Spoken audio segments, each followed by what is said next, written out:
Government should invest, not waste. Government should lead, not dictate. And government should support, not mandate, and we must all remember that. That's Governor Mike Parson spelling out his plan for Missouri in his State of the State address Wednesday in Jefferson City. Parson pushed back on COVID mandates and pushed for billions of dollars in spending on a number of projects statewide. Let's discuss with our roundtable of journalists. We have Caitlin Schallhorn, the editor of Missouri Times, and KMBC9 political reporter Michael Mahoney. Caitlin, we start with you. The governor says that Missouri is open for business. He has a long list of wants, billions in spending, a tax cut too for Missourians. What caught your eye from the speech? He laid out a lot of wants and one-time special projects in his budget. He says Missouri is poised to be able to make these investments into the future, and we're in a good place. And Mike, what caught your eye?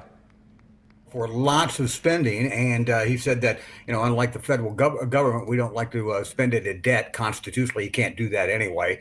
But he is using a lot of federal dollars for this $47 billion general fund budget that he's got. I think it's either a record or really close to it.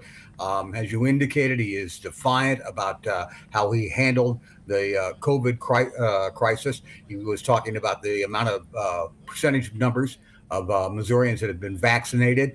Those are first-time statistics. In other words, people with one shot as opposed to completed vaccination. And he also urged people to consider getting vaccinated. So it was a pretty aggressive speech. Governor is not running for re-election, but he has some plans for spending lots of money.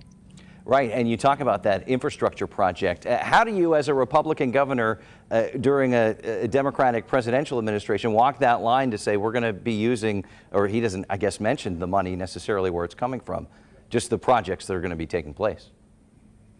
Well, it's not new for Mike Parson. He has made infrastructure and workforce development the two main pillars of his administration. And so even before the federal infrastructure program was in place, Parson was working to try to cobble together money to improve Missouri's roads and bridges. Caitlin, Governor Parson wants teacher pay, base pay, $38,000 a year, wants the Missouri Fast Track Aid program made permanent. Education played a major role in this speech.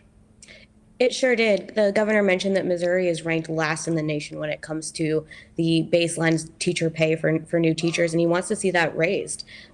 He also, in his budget proposal, made a big emphasis on childcare and wants to see the state make an investment into childcare, saying that if we really want to boost our workforce and focus on workforce development, then we need to put an emphasis on childcare as well. And Mike, the governor made a point to condemn what he called anti-law enforcement measures. Was that a shot at Kansas City after last year's budget battle with KCPD? Yeah, I thought so. He said that in Missouri, we defend law enforcement. We don't defund them. I took that as a shot at the efforts in Kansas City on their budget reallocation from last year. As Caitlin knows, there's a bill now in the state Senate to raise the amount of the obligation for Kansas City, Missouri to their police department, which is state-controlled police department, from 20% of their general fund up to 25%.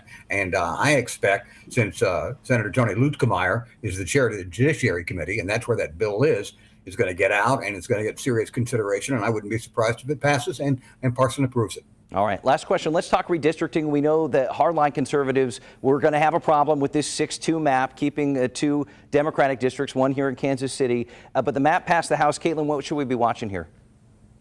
So, like you mentioned, the conservatives are angry about the map that passed the House. Conservatives in the Senate, they haven't even gotten the bill to the Senate floor quite yet, but they're already debating it on the floor, saying that while it's touted as a 6-2 map leaning in favor of Republicans, they view it as maybe a 5-3 map in favor of Republicans. They've dubbed it the Joe Biden, Nancy Pelosi map, saying that when it gets over to the Senate, the conservatives are going to take it up, they're going to change it, they're going to make it more of a 7-1 map. All right, we'll be watching. Caitlin Schallhorn and Michael Mahoney, thanks so much for your time.